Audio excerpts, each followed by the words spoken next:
भगवान श्री कृष्ण ने वृंदावन को छोड़ने के बाद समुद्र तट पर द्वारका नगरी बसाई थी, वही द्वारका जो आज गुजरात की शान है। कई खोजों के दौरान समुद्र में एक नगर डूबा होने की बात सामने आती है। समुद्र में समाई यह नगरी खुद भगवान श्री कृष्ण द्वारा बसाई गई द्वारका ही है। परंतु ऐसा क्यों हुआ, किसकी वजह से भगवान की द्वारका नगरी को पानी में समाना पड़ा, चलिए जानते हैं इस वीडियो में। वीडियो को अंत तक जरूर देखें।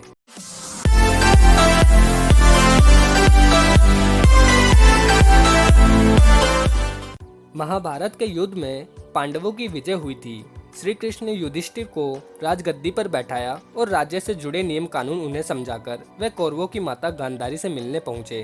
कान्हा के आने पर गांधारी फूट फूट कर रोने लगी और फिर क्रोधित होकर उन्हें श्राप दिया कि जिस तरह तुमने मेरे कुल का नाश किया है, तुम्हारे कुल का अंत भी इसी तरह होगा। श्री कृष्ण साक्षात भगवान थे, चाहते तो इस श्राप का निष्फल कर सकते थे, लेकिन उन्होंने मानव रूप के लिए अपने जन्म का मान रखा और गांधारी को प्रणाम करके वहां से चले गए। श्री कृष्ण के पुत्र सांब अपने मित्रों के साथ हंसी ठिठोली कर रहे थे। उस समय महर्षि विश्वामित्र और कर्णव ऋषि ने द्वारका में प्रवेश किया।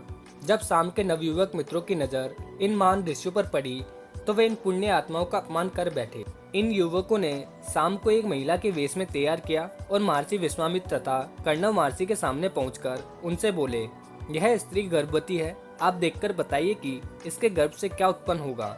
दोनों ही ऋषि उनके इस प्रयास से अत्यंत क्रोधित हुए और उन्होंने कहा कि इसके गर्भ से एक मूसल उत्पन्न होगा, जिससे तुम जैसे दुष्ट, असभ्य और क्रूर लोग अपने समस्त कुलों का नाश कर लेंगे। और अगले ही दिन सांब ने एक मूसल उत्पन्न किया। इस मूसल को राजा उग्रसेन ने समुद्र में फेंकवा दिया। साथ ही श्री कृष्ण ने नगर में घोषणा करा दी कि अब कोई भी नगरवासी घर में मदिरा नहीं बनाएगा, क्योंकि कृष्ण नहीं चाहते थे कि उनके कुल के लोग और संबंधी मदिरा के नशे में कोई अनुचित व्यवहार कर परिवार सहित एक दूसरे का नाश कर बैठे, क्योंकि ऋषियों की वाणी तो सच होनी ही थी। धार्मिक पुस्तकों के आधार पर महाभारत युद्ध के 36वें वर्ष में द्वारका नगरी में बहुत अपशगुन होने लगे थे। कान्हा ने सभी यदुवंशी पुरुषों को तीर्थ पर जाने के लिए कहा। इस पर सभी लोग द्वारका नगरी से तीर्थ के लिए निकल गए। प्रवास क्षेत्र में आने पर विश्राम के दौरान किसी बात पर ये लोग आपस में भिड़ गए। यह बहसबाजी झगड़े में बदल गई और झगड़ा मारकाट में बदल गया। इस दौरान ऋषियों का श्राप इस रूप में साबित हुआ कि सांब ने जिस मूसल को उत्पन्न किया था, उसके प्रभाव से प्रवास क्षेत्र में खड़ी एरका घास को लड़ाई के दौरान जो भी उखाड़ता, वो एरका घास मूसल के रूप में परिवर्तित हो जाती। ऐसा मूसल जिसका एक प्रहारी व्यक्ति के प्राण लेने के लिए पर्याप्त था। इस लड़ाई में श्री कृष्ण के पुत्र प्रद्युम्न भी मारे गए थे। सूचना मिलते ही कृष्ण प्रवास क्षेत्र पहुंचे। अपने पुत्र और परिजनों को मृत देखकर श्री कृष्ण ने क्रोध में वहां खड़ी एरका घास उखाड़ ली और हाथ में आते ही उस घास ने मूसल का रूप ले लिया। लड़ाई में जो लोग बचे रह गए थे, जिन्होंने अपने परिजनों को मारा था, श्री कृष्ण ने एक एक वार से उन सभी का वध कर दिया। अंत में सिर्फ श्री कृष्ण, उनके साथी दारुक और बलराम बचे थे। इस पर श्री कृष्ण ने दारुक से कहा कि हस्तिनापुर जाकर अर्जुन को यहाँ ले आओ।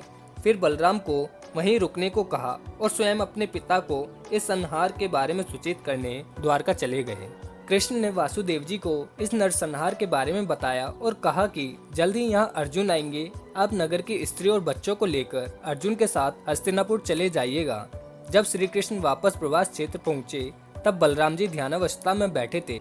कान्हा के पहुँचते ही उनके शरीर से शेषनाग निकले और समुद्र में चले गए।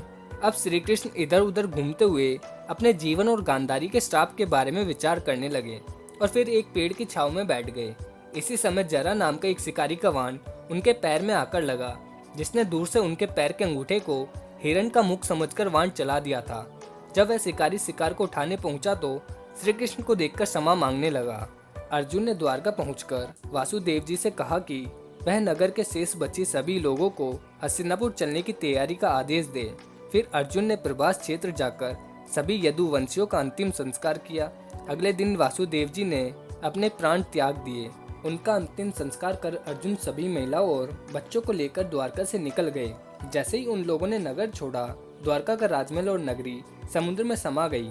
उसी नगरी के प्लर और अवशेषों के बारे में समुद्र से जुड़ी अलग अलग रिसर्च के दौरान जानकारी मिलती रही है। दोस्तों, इस वीडियो में इतना ही। वीडियो पसंद आई तो लाइक कर दें और चैनल पर पहली बार आए तो सब्सक्राइब कर लें। मिलते हैं नई वीडियो में नए टॉपिक के साथ। जय हिंद।